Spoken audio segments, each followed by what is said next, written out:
First up, taking the pulse of our state's economy. Bloomberg News reports Wyoming is one of 4 states already in a recession, in large part thanks to the falling price of oil, coal, and natural gas. University of Wyoming economics professor Ann Alexander shares details about the economic trends affecting our state for the next year or two. What's your assessment right now of the Wyoming economy and then how it's connected to the national economy? Well, I'd say right now I'm sure everybody is quite aware by now, we're in a pretty precarious situation on a statewide level. If you think about, on the one side we have a very robust economy when it comes to sort of the high variety of industries that we have around the state. But at the same time, we have, in a lot of senses, kind of a monolithic economy. Over 60% of our state revenues, taxation, come from a very specific sector, and that's extractive industries. Over 21% of our labor income. There are a lot of pieces that are tied to the extractive economy, and for about the past year and a half, we've been seeing caution signals going up, and now I'd say for the past 6 or 8 months, it's been more like red flags going up that sort of indicate that that very large piece of our economic base is starting to face some headwinds. How is it connected to the national economy? Well, when the good times roll for the rest of the economy, we tend to be countercyclical. So when other folks are facing more difficult times because of high energy prices, that tends to be a headwind for most normal people. It increases their energy consumption prices, it increases the cost of production, but it's good for us when it comes to, again, that sort of large building block of our economy. When those things go down, commodity prices, energy prices, and things like this tends to be a real push for the national economy and for a good portion of the global economy. But then again, it causes us to go down.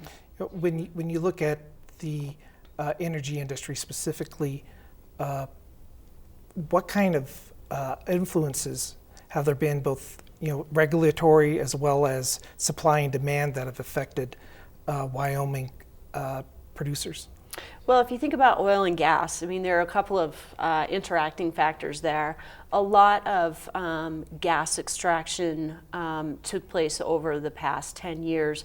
We were on the leading edge of that. We were big explorers and producers as prices were fairly high.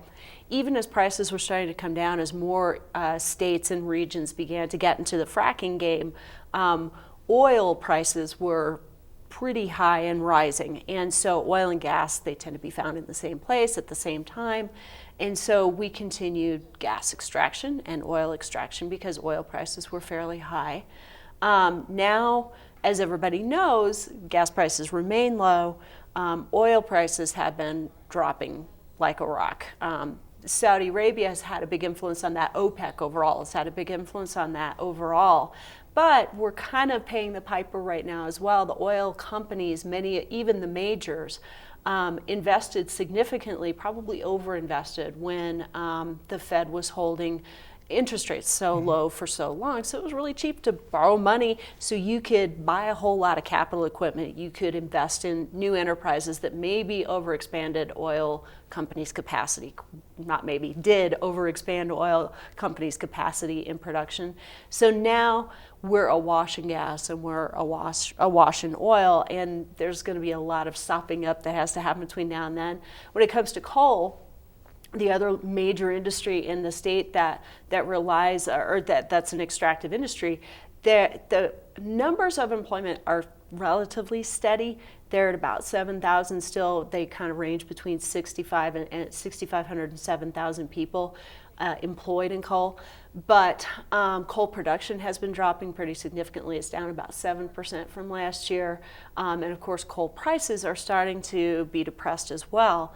And a lot of that is a combination of things. Again, you've got regulatory headwinds from the Clean Power Plan and some other regulatory headwinds that are coming at coal. In addition, China is slowing down, and China was potentially a good market for some of our Wyoming coal. It's low sulfur. They were looking for that. However, they're starting to see a reduction in their demand as well.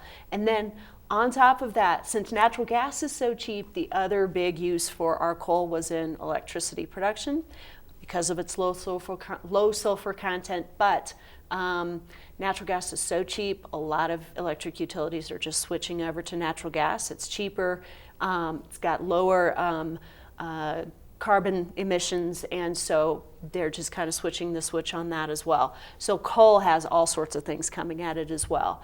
It's not all gloom and doom. We have other industries in this state. We have trona, we have bentonite, we have sugar beets, we have technology, we have all sorts of different things, but again, it really is sort of a perfect storm of a bunch of things coming at our largest employers. So when you look at the positive things that are going on, you talked about some of the other mineral producers. Tourism. How is tourism going to play? We're going into summer. Gasoline prices are low. What's the forecast? Tourism has been going great gangbusters. Tourism numbers were up 13% last year. All of our national and state parks saw blockbuster visitation numbers. And the weather was so mild last fall that people were going. I went into Yellowstone in October. I don't even think that that's possible a lot of the time, but it really was. It was absolutely gorgeous. So we're seeing gas prices contributing to that. Energy prices being low just generally also means that your typical consumer around the nation has about $700 extra running around in their pocket that they can do things like go to Yellowstone or Devil's Tower or come to one of our great state parks. I think Wyoming Travel and Tourism has done a great job of leveraging that, and their new campaigns have been really successful. I think there are a lot of people that just really, the anniversary of the National Park System is a big deal. So I think a lot of people just really, they're discovering these treasures in our backyard. And that's good for us because that buoys especially some of the gateway places, but also there are a lot of really cool places across Wyoming where people can get off the interstate and go see the Lusk Carnegie Library or whatever. There's a lot of cool stuff out there for people to explore in the state.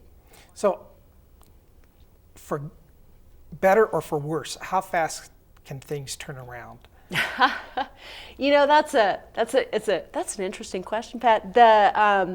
I think the answer is as fast as psychology can carry it, pretty much is always the answer.